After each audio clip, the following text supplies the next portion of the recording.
नमस्कार दोस्तों, मैं अपने YouTube चैनल बिना सीपीसीटी में आपका स्वागत करता हूं और हम बात करेंगे माइक्रोसॉफ्ट संबंधित बहुत सारे क्वेश्चन जो बार बार एग्जाम में पूछे जाते हैं।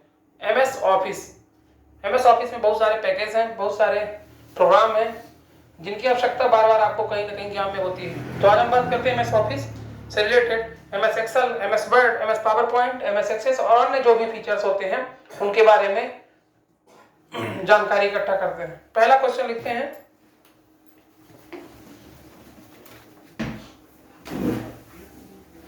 डॉक्यूमेंट को सेव करने का शॉर्टकट की क्या है। तो आपको पता है एमएस वर्ड में किसी भी डॉक्यूमेंट को सेव करने का शॉर्टकट की कंट्रोल+S है। कंट्रोल+S की सहायता से किसी भी डॉक्यूमेंट को आप आसानी पूर्वक सेव कर सकते हैं। अगला पॉइंट, स्पेलिंग एंड ग्रामर की जांच करना किस शॉर्टकट की सहायता से होता है। तो आपको पता है स्पेलिंग एंड ग्रामर चेक करने के लिए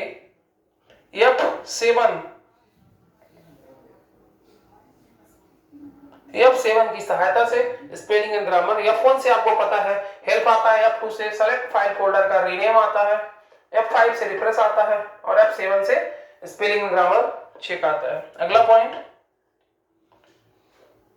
सेल पैडिंग का मूल्य बढ़ाने से क्या होगा। अगर हमने सेल पैडिंग का मूल्य बढ़ा दिया उस समय क्या स्थिति होगी, क्या होगा। तो आप सभी को पता है कि सेल पैडिंग का मूल्य बढ़ाने से, सेल पैडिंग का मूल्य बढ़ाने पर सेल और सामग्री के बीच दूरी बढ़ जाएगी।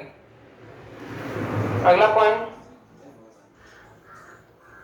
माइक्रोसॉफ्ट एक्सेल क्या है। तो आपको पता है माइक्रोसॉफ्ट जो एक्सेल है वो RDBMS है, RDBMS है, रिलेशनल डेटाबेस मैनेजमेंट सिस्टम कहलाता है। अगला पॉइंट,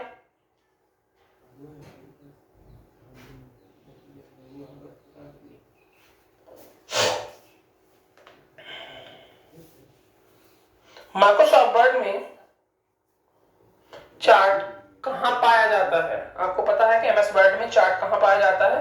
तो उसके लिए आपको इंसर्ट कैप्शन में आप जाएंगे तो आप चार्ट को ऐड करने का ऑप्शन मिलता है। आपको जरूर देखें, आप लोग प्रैक्टिकल करें 2 बार। अगला पॉइंट, माइक्रोसॉफ्ट वर्ड में किसी फाइल के अवयव को कॉपी करने का शॉर्टकट की क्या है। तो आपको पता है एमएस वर्ड में किसी भी डॉक्यूमेंट को कॉपी करने का सर्वप्रथम सबसे शॉर्टकट की क्या है। तो कंट्रोल के साथ सी या सेलेक्ट डॉक्यूमेंट के ऊपर आप राइट क्लिक करते हैं तो आपको कॉपी नंबर विकल्प उपलब्ध होता है। या जैसे ही आप एमएस वर्ड ओपन करते हैं तो क्लिपबोर्ड के ऊपर आप देखेंगे होम मेनू के अंदर क्लिपबोर्ड, जिसके अंदर कॉपी नामक विकल्प रहता है, जिसकी सहायता से आप किसी भी डॉक्यूमेंट को आसानी पूर्वक कॉपी कर सकते हैं। अगला पॉइंट, माइक्रोसॉफ्ट वर्ड में टेक्स्ट कहां से मिलता है। ये महत्वपूर्ण पॉइंट है।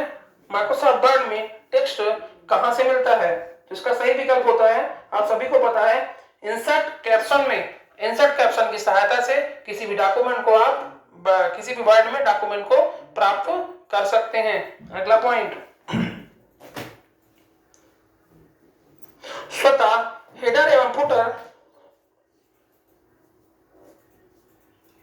माइक्रोसॉफ्ट वर्ड में कौन कौन से हैं। आप सभी को पता है स्वतः हेडर और फुटर माइक्रोसॉफ्ट वर्ड में टेक्स्ट डॉक्यूमेंट पेज में ऊपर की तरह स्वतः ही प्रिंट करने और फुटर नीचे की तरह स्वतः ही प्रिंट करने के लिए उपयोग किए जाते हैं, स्वतः ही प्राप्त होते हैं। अगला पॉइंट,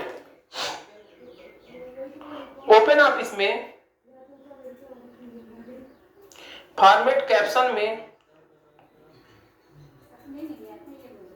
निम्न विकल्प उपलब्ध नहीं होते। मान लेते हैं 4 विकल्प होते हैं। पहला एंकर, अरेंज, फ्लिप और फार्मूला। तो आप सभी को पता है फार्मूला नामक विकल्प इस ऑप्शन के उपलब्ध नहीं होता। इसके अतिरिक्त जिन ऑप्शनों का मैंने जिक्र किया वो तीनों ऑप्शन इस विकल्प में उपलब्ध होते हैं।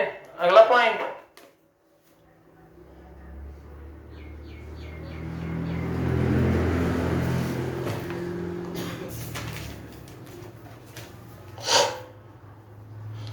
ओपन ऑफिस टेक्स्ट डॉक्यूमेंट में बहुत ही महत्वपूर्ण पॉइंट है। ओपन ऑफिस टेक्स्ट डॉक्यूमेंट में किसी शब्द का स्वाभाविक रंग क्या होता है? आप सभी को पता है कि ओपन डॉक्यूमेंट में किसी शब्द का स्वाभाविक रंग ब्लैक होता है। ब्लैक कलर को हमारा शब्द दिखाई देता है। तो ये बहुत ही महत्वपूर्ण क्वेश्चन है। अगला क्वेश्चन, ओपन ऑफिस स्प्रेडशीट में शब्द को सही करने का शॉर्टकट बटन क्या है? तो आपको सबको पता है, शब्द को सही करने के लिए F7 का उपयोग करते हैं। वहां पे F7 से स्पेलिंग ग्रामर है, यहाँ भी F7 से शब्दकोश को सही किया जा सकता है। इसके आगे हम अगली वीडियो में चर्चा करते हैं। तब तक के लिए नमस्कार। और आप बिना CPCT यूट्यूब चैनल सब्सक्राइब करें और देखते रहें।